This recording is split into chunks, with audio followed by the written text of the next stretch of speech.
Sejauh mana sih plus minusnya bagi kita penyelenggara dalam pelaksanaan pemilu itu? Bicara putusan 135, putusan MK ya, 135 tahun 2024, untuk kita memahami konstruksi hukumnya jadi penting. Kita baca.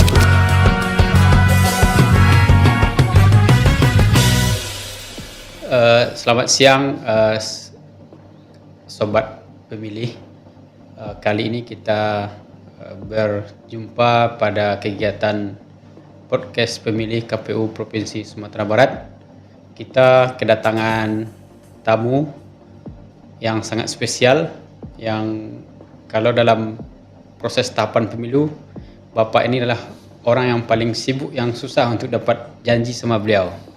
Beliau adalah Dr. Idham Holik.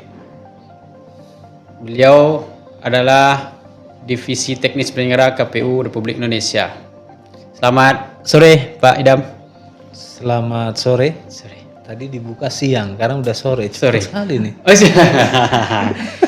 ini tadi kan awalnya siang, sekarang sudah sore. Karena berjalannya waktu nih Pak. Iya. Jadi, tapi matahari nggak mengalami percepatan ya? Karena kita dalam ruangan Pak. Oh, dalam ruangan. Oke, ya Pak. Baik, terima kasih Pak. Bagaimana menurut pengamatan kami, saya pikir Bapak udah hampir setahun lebih nih nggak berkunjung ke Sumatera Barat. Iya. Nah, apakah ada perubahan yang Bapak lihat selama tidak berkunjung ke Sumatera Barat? Ya. Sebelumnya karena saya sudah lama tidak ke KPU Sumbar, boleh saya menyapa Sobat Pemilih? Silakan Pak. Ya. Halo Sobat Pemilih KPU Sumatera Barat. Pada kesempatan ini saya senang sekali bisa berjumpa kembali kepada Sobat Pemilih walaupun melalui video podcast ini. Saya yakin Sobat Pemilih dalam kondisi sehat dan tetap semangat untuk mengembangkan literasi ataupun pengetahuan kepemiluan. Oke, Sobat Pemilih. Jadi begini Pak, artinya Bapak di Sumatera Barat tetap teh telurnya masih sama seperti tahun yang lalu kan? Pertanyaan tadi belum saya jawab sebenarnya. Jadi saya jawab satu-satu. Betul, saya sudah lebih dari 1 tahun tidak berkunjung ke KPU Sumatera Barat. Walaupun sudah 1 tahun tidak berkunjung ke KPU Sumatera Barat, tapi KPU Sumatera Barat ada di hati saya. Saya selalu ingat KPU Sumatera Barat. Apalagi kalau bicara Sumatera Barat dalam konteks perjuangan kemerdekaan, para tokohnya ini luar biasa. Tokoh intelektual, tokoh pergerakan. Ada banyak inspirasi dari para tokoh tersebut. Jadi kalau bicara Sumatera Barat pokoknya sebawah lah, pokoknya seperti itu. Dan pada kesempatan ini saya datang ke KPU Sumatera Barat dari sisi sekretariat ya, tempat podcast, studio podcast ini luar biasa, banyak kemajuannya. Ini semakin menegaskan komitmen pelayanan KPU Sumatera Barat ya. Oleh karena itu Sobat Pemilih, kalau sekiranya ingin mengetahui berkaitan dengan kepemiluan lebih lanjut ya, bisa datang ke kantor KPU Sumatera Barat. Saya yakin sama host kita Sobat Pemilih pasti tidak sekedar diberikan informasi tapi dijamu. Buktikan omongan saya. Ya, betul nih Pak. Kalau ada kita tamu, kita menyediakan kopi pahit demokrasi namanya Pak. Kopi pahit demokrasi. Kenapa nggak kopi manis? Karena kita sekarang kan mengurangi gula Pak. Jadi kita semua hidup sehat, bahaya gula rafinasi ya. Rafinasi ya ini apa ya Pak. Jadi ketika tamu datang, kami kan kasih. Jadi agar demokrasinya sehat, minumannya pun harus minuman sehat. Iya, sehat gitu luar Pak. Biasa ini. Tapi sudah minum kopi pahit belum? Wajib Pak. Jam 11 kita minimal harus minum kopi pahit Pak. Masnya udah minum kopi? Sudah Pak. Sudah. Ya. Berapa kali? 1 kali Oh, dia. baru Kalau di kantor kali. jatah di kantor Pak. Ya, kalau jatah di luar kan ada lagi Pak. Iya. Baik. Gini Pak. Jadi sudah 1 tahun Pak Idham nggak ke Padang. Berarti sudah 1 tahun juga nggak minum teh telurnya dari Padang berarti kan Pak?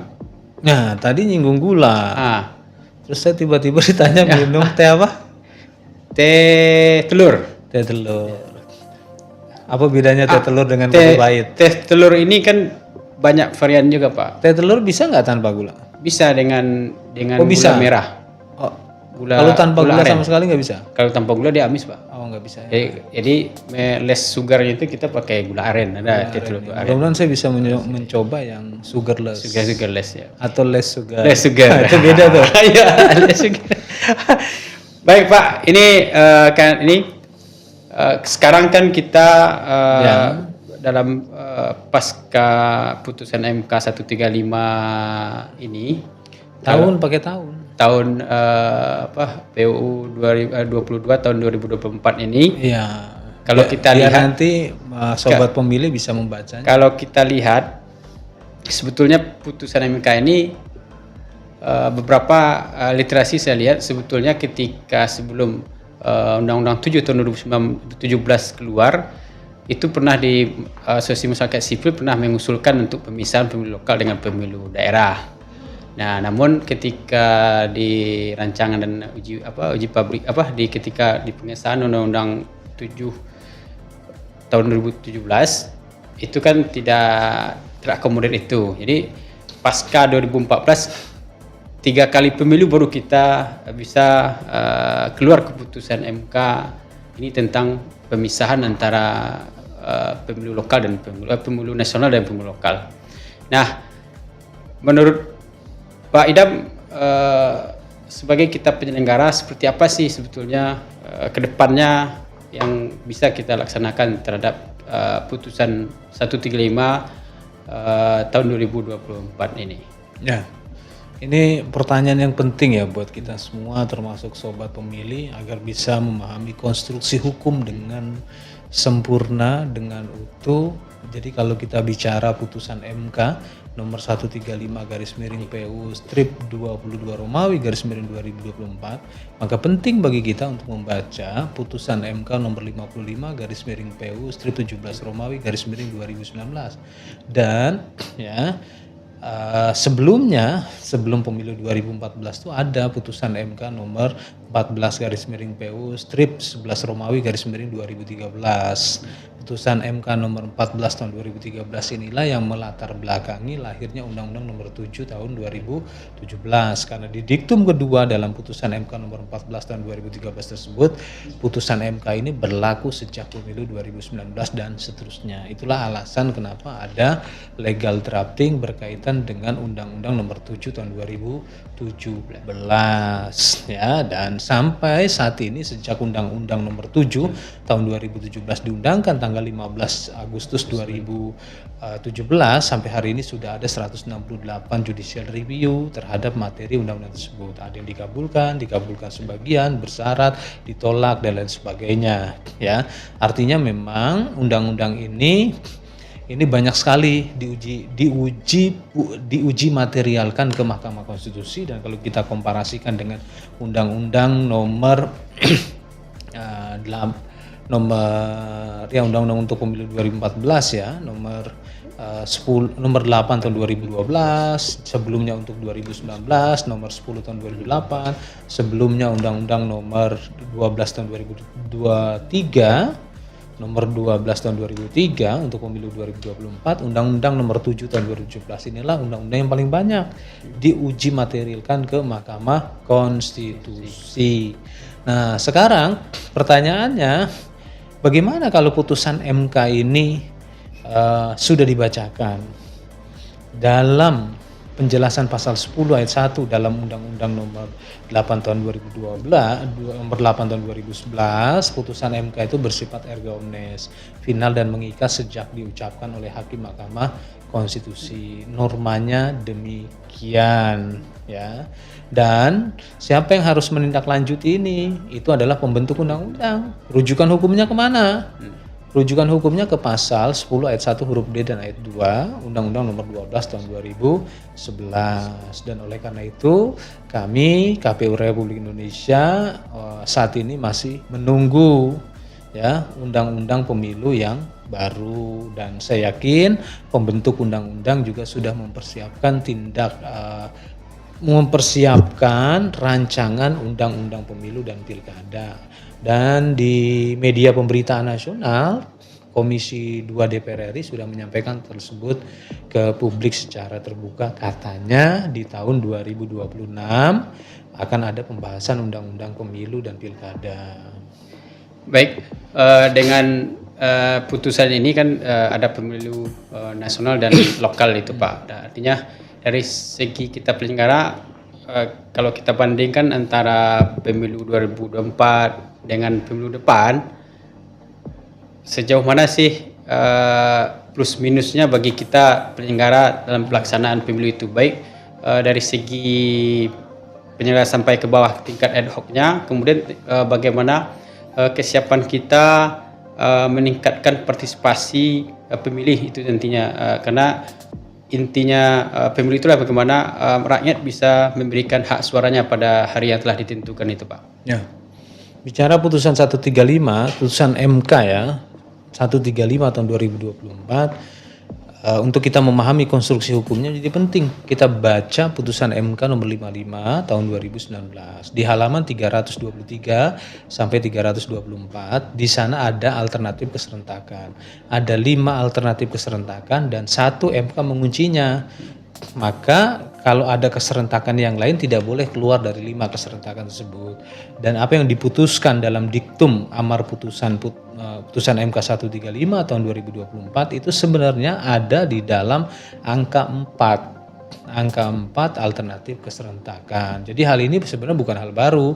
Hal ini sudah ada di dalam putusan MK nomor 55 tahun 2019 halaman 322 sampai 323 itu, dan itu adanya dalam pertimbangan hukum. Nah, hari ini memang ramai dibicarakan di publik, dan ini tentunya juga ya inilah demokrasi kita, dan tentunya percakapan di publik juga itu menstimulasi rasa ingin pengetahuan pemilih.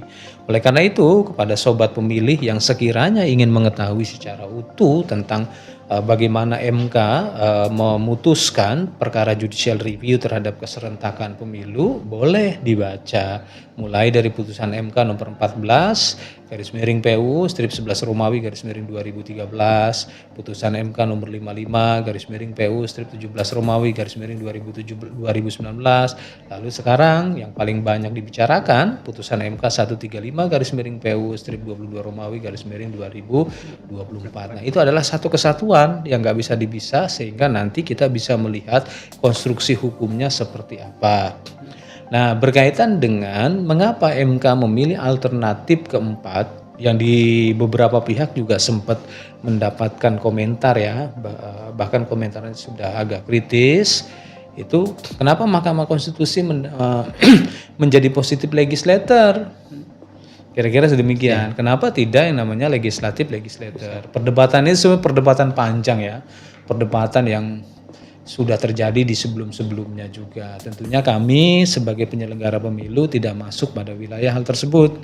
Nah, merujuk pada ketentuan yang terdapat di dalam pasal 22E ayat 6 dalam menyelenggarakan pemilu, KPU harus melaksanakan undang-undang pemilu.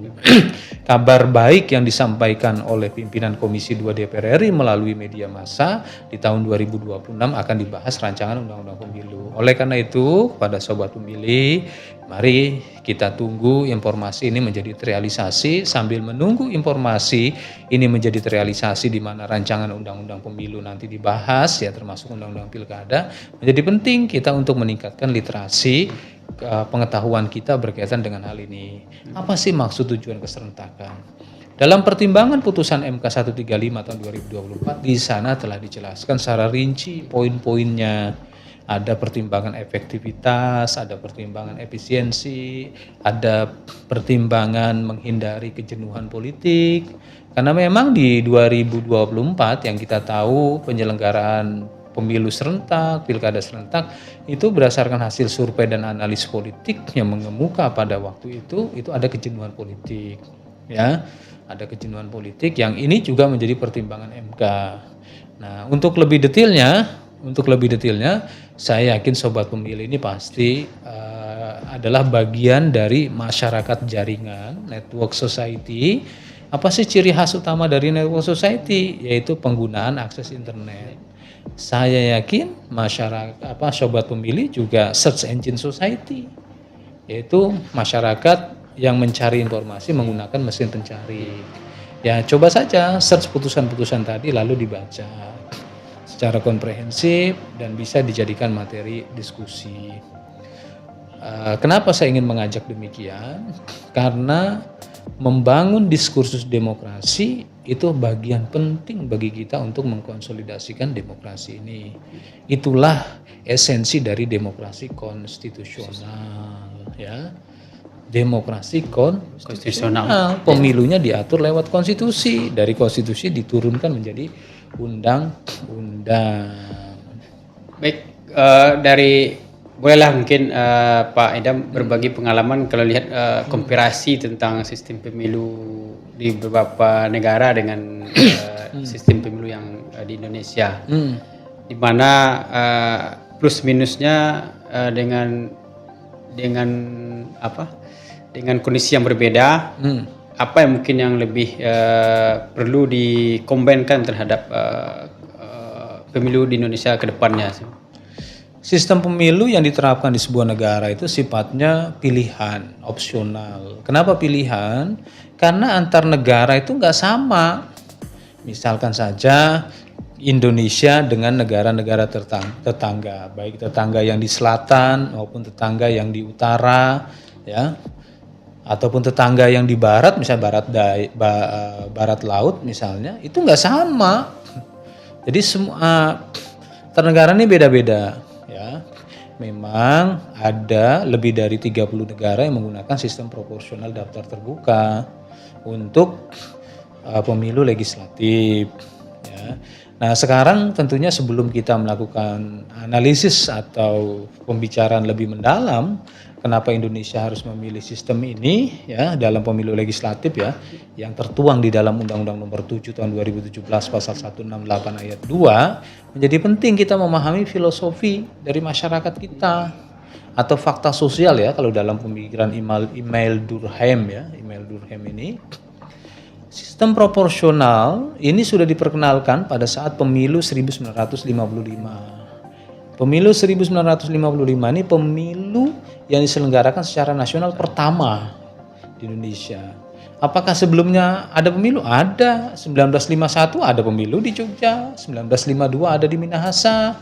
Ya, tapi pemilu 1955 itulah pemilu legislatif dan pemilu konstituante diselenggarakan secara nasional. Disitulah diperkenalkan sistem proporsional. Mengapa harus sistem proporsional? Karena pemilu kita adalah pemilu di negara Indonesia itu pemilu yang diselenggarakan di tengah masyarakat majemuk. Itulah kenapa semboyan bernegara kita Bhinneka Tunggal Ika dalam Pancasila, karena kita adalah masyarakat majemuk. Nah, berapa banyak itu etnis, suku, agama di Indonesia. Waktu itu, ya, pembentuk undang-undang mempertimbangkan fakta sosial dengan harapan pemilu menjadi sarana pemersatu bangsa. Itu kira-kira dalam perspektif teori integrasi. Tapi di sisi lain itu ada yang mengatakan pemilu adalah sarana konflik. Betul. Konflik yang diatur, regulasi konflik, karena sumber daya yang diperbutkan, dalam hal ini kursi yang diperbutkan kan sangat terbatas. Tapi apapun itu, ya, bangsa Indonesia sudah punya pengalaman menyelenggarakan pemilu. Masyarakat Indonesia, yang saya maksud adalah pemilih Indonesia, sudah punya pengalaman panjang menjadi pemilih yang baik. Artinya kita penuh dengan pengalaman. Saya yakin di 2029 nanti partisipasinya bisa tercapai apa yang disebut dengan meaningful participation. Partisipasi yang bermakna. Nah, kita kembali kepada sistem pemilu. Ya. Jadi sistem pemilu itu pilihan. Nah, pilihan ini landasi pada fakta masyarakat di satu negara. Ya, dan dalam putusan MK nomor 114 garis miring PUU strip 21 Romawi garis miring 2023, MK mengatakan bahwa pasal 168 ayat 2 itu adalah sistem pemilu yang konstitusional, bahwa sistem proporsional daftar terbuka itu yang konstitusional menurut MK dalam putusan tersebut. Lalu bagaimana kalau misalnya dalam rangka mewujudkan efektivitas politik representasi dalam pemilu legislatif, ada gagasan-gagasan yang lainnya. Dalam beberapa putusan MK selalu menegaskan bahwa yang namanya sistem pemilu itu open legal policy, kebijakan hukum terbuka, ya. Dan hari ini juga kita ketahui NGO kepemiluan sudah mulai merumuskan, mendiskusikan, membicarakan di ruang-ruang publik berkaitan dengan kajian sistem pemilu, dan bahkan sudah ada yang mengusulkan tentang usulan sistem pemilu alternatif lainnya untuk pemilu legislatif. Jadi itulah kenapa saat ini menjadi saat-saat yang penting menuju kita pembahasan rancangan undang-undang pemilu sebagaimana diinformasikan oleh Komisi 2 DPR. Kita harus punya literasi. Ya. Apakah literasi tentang sistem pemilu itu hanya diwajibkan kepada penyelenggara pemilu? Tentunya tidak salah kalimat tersebut. Menjadi lebih baik lagi sebagai warga negara yang baik, kita punya apa yang disebut dengan constitutional responsibility, kewajiban konstitusional. Apa itu? Ya, kita harus berpartisipasi. Apakah berpartisipasi itu hanya terrepresentasi ketika kita menyampaikan aspirasi di ruang-ruang publik lewat spanduk, lewat medsos? Enggak juga. Yang namanya membaca saja itu sudah bentuk partisipasi.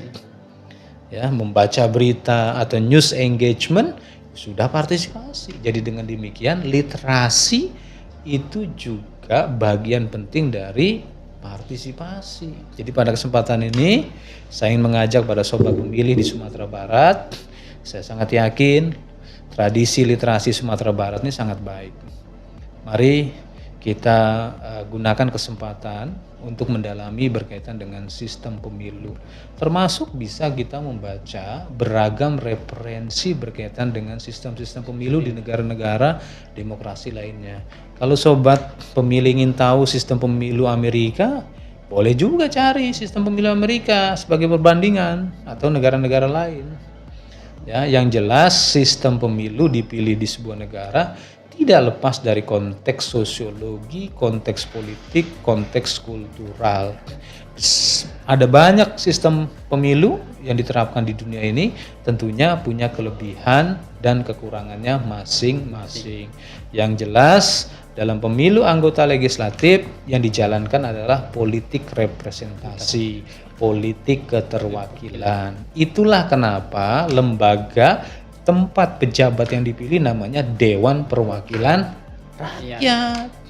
Jadi apapun nanti sistem pemilu legislatif, ya kita semua berharap agar politik representasinya semakin efektif. Karena yang berdaulat di negara demokrasi adalah rakyat. Jadi para wakilnya itu betul-betul mewakili rakyat.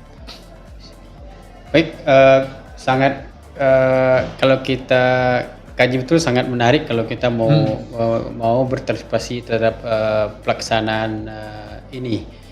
Terkhusus untuk pelaksanaan pemilu bukan hanya tanggung jawab pihak penyelenggara, tapi tanggung jawab seluruh elemen literasi dari elemen bangsa kan. Iya, jadi semua itu harus berliterasi.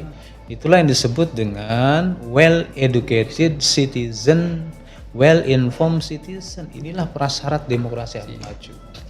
Ya, saya mengapresiasi nih podcast KPU Sumatera Barat nih, informasinya rutin mendialogkan. Nanti kalau perlu dalam podcast ini tidak pembicara tunggal. Iya, panel gitu ada ya. Panel biar lebih materinya lebih eksploratif. Kalau kayak gini kan hanya dua ini aja kan. Ya, hanya saya, tapi saya yakin sobat pemilih walaupun pada kesempatan ini pembicaranya tunggal, saya aja, saya yakin apa yang saya sampaikan sobat pemilih bisa telusuri di mesin pencari internet. Apalagi sekarang sudah ada AI lah di Messenger, tinggal ngomong saja pakai from langsung keluar kan. Langsung keluar. Artinya sobat pemilih sambil menyimak diskusi ini bisa melakukan penelusuran informasi lebih lanjut. Semakin tak terasa waktunya karena asikan kita ngobrol tentang tentang pelaksanaan pemilu kita, bagaimana jauh pemilu ke depan lebih baik dari pemilu-pemilu sebelumnya. Harus lebih baik. Tapi dengan kata kunci literasi harus ditingkatkan agar semua elemen masyarakat bisa berpartisipasi dalam pelaksanaan ini. Mungkin ada harapan dari Pak Idam terhadap sahabat pemilih tentang pelaksanaan demokrasi kita yang lebih baik ke depan? Ya, saya termasuk orang yang sangat percaya ya sama sobat pemilih di Sumatera Barat. Sebenarnya tanpa saya harus highlight apa yang ingin ditegaskan, saya yakin sobat pemilih KPU Sumatera Barat sudah tahu.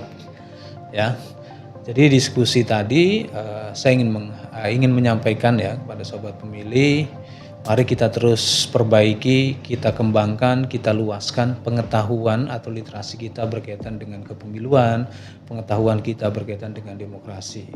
Karena disitulah cara kita merawat demokrasi konstitusional ini. Ya, dan jangan lupa kalau sobat pemilih ingin mengetahui lebih lanjut, ya, para pimpinan KPU Sumatera Barat ataupun Bapak Ibu pejabat di struktural, kalau sobat pemilih mau mampir bertanya langsung, pasti jawabannya lebih lengkap. Nah, ketimbang lewat messenger. Bisa lihat buku-buku di sini, bisa lihat hasil pemilu. Kita ada pustaka JDIH juga. Ada pustaka JDIH. Nah, apalagi ada pustaka JDIH. Demokrasi yang baik, demokrasi yang berkepastian hukum, karena hukum harus berdaulat. Jadi sobat pemilih, khususnya ke para mahasiswa yang saat ini sedang mengikuti program studi ataupun di akhir studinya, barangkali ingin menyelesaikan studinya, bolehlah meneliti tentang demokrasi, kepemiluan, dan bagaimana KPU menjalankan atau melaksanakan pemilu penting itu.